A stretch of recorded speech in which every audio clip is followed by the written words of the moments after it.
12生肖係來自古巴比倫，亦受到古埃及同埋古希臘所影響嘅。由最初嘅蠍子、雀鳥、魚啦、豹同埋狗，衍生到今日嘅中國、南韓、日本、越南、馬來西亞、新加坡等等。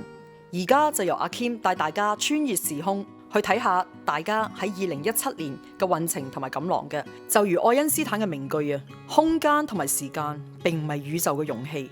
假如冇內容嘅話，佢根本上就唔能夠存在。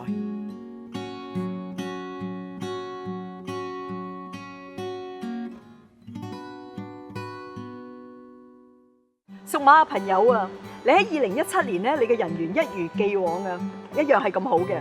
今年咧特別要小心咧，留意與異性交往，尤其是咧避免咧呢個婚外情嘅。對於咧年長嘅朋友嚟講咧，要小心健康啦。部分屬馬嘅朋友咧，你可能喺股票上面咧，或者樓宇炒賣上面係可以獲利嘅，不過必須要把握時機啊。同時亦都有幸運之神咧叫眷戀啊。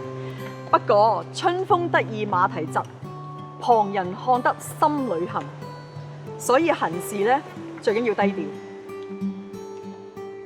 對於屬馬嘅朋友嚟講啊，阿 Kim 送俾你嘅錦囊係：如果你想征服你身邊嘅人，或者真真正正咁去征服一群人嘅話，你必須要咧以包容為本嘅。呢個亦都係我哋傳統儒家思想嘅一部分。希望你有所得着，願主與你同在。